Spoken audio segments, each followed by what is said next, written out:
for you. And she did that. So I just want to really honor her. I wrote this book in 2009. The second edition just came out this year. Wow. And the name of the book is The Stolen Ones and How They Were Missed.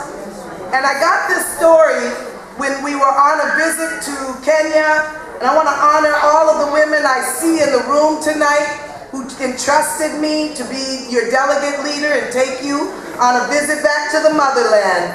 Thank you. I see some of you, Dr. Joy Hardiman, thank you. Dr. Maxine Mims, thank you so much. And I see other people, who else? Makara Ebube, I honor you, thank you. All that was made possible because, and of course, Mayet Dalila, thank you, Mayet. Many of these people worked with me on a committee since the year 2000. And we have taken almost 75 women back to Africa from the Pacific Northwest. The first time we went, Robin Jones, thank you. I see you back there, our community dentist. She's the village dentist. She will sit any child in the chair at an affordable price. Thank you, Robin, for your service.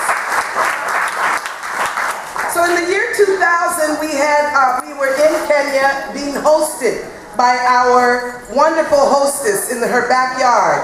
And it was a beautiful, lush green backyard with lots of trees and fruit trees. And there were chefs there with chef hats. And we realized that people were coming from all over the country to greet us.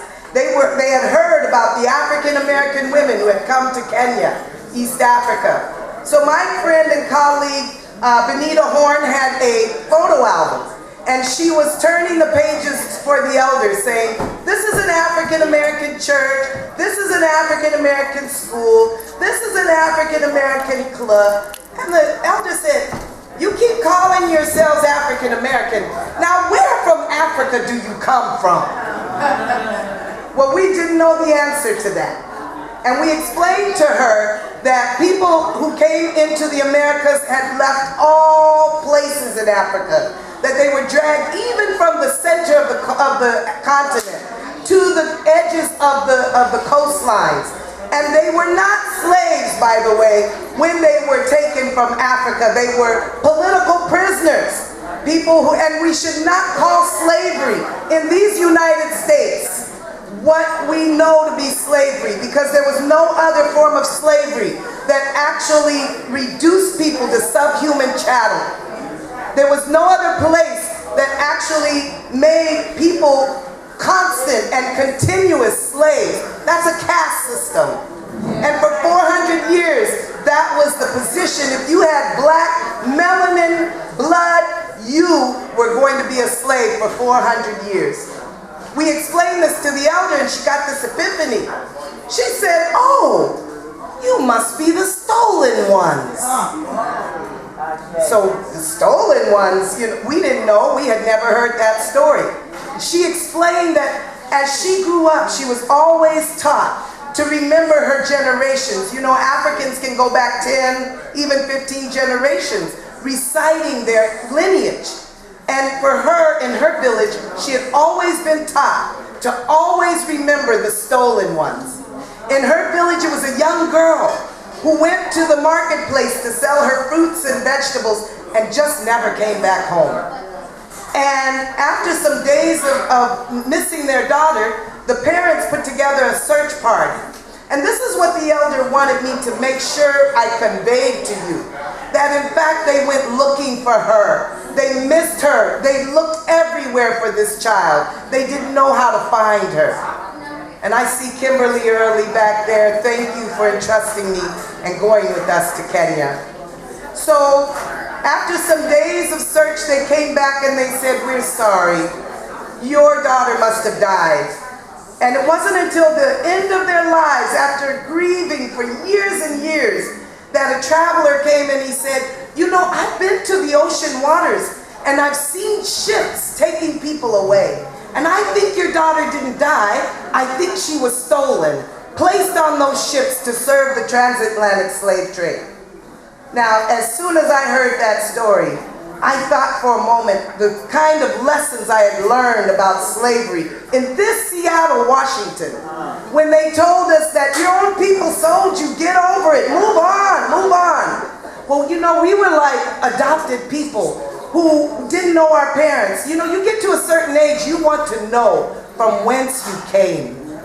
And that was our search. And here was a woman, an elder, who had been passed this oral tradition, not because of a textbook in school, but because of her own ancestors and her elders who had told her this story, that she began to piece together the clues that the women standing in front of her were actually the stolen ones that she had learned about as a child. Wow. And I thought for a moment, if I was a child and I knew that, my back would have stood a little straighter. I would have had more self-esteem. And I thought I should write this book, which I did, in the form of a children's book. But it's actually an allegory. And every page is full of a story in and of itself about the grandness and the greatness and the genius of African people. And so I believe it's a book that should be on every shelf. And Vickie believed it should be on every shelf. And every time she loaded up her truck to go to some place and sell her books, she took these books with her. Yeah. And I want to honor her today because that's how I knew the book would sell. That's how I knew that it was an important book. And I want to just honor her and pray that we continue to support this book, that it be on every library shelf of every black family, that it is an American story that belongs in schools and libraries across this country, and that is now my mission. So Vickie, in your name, I pray I continue that mission. Thank you so very much. All right, thank you. Ashe. Put my shoulders back.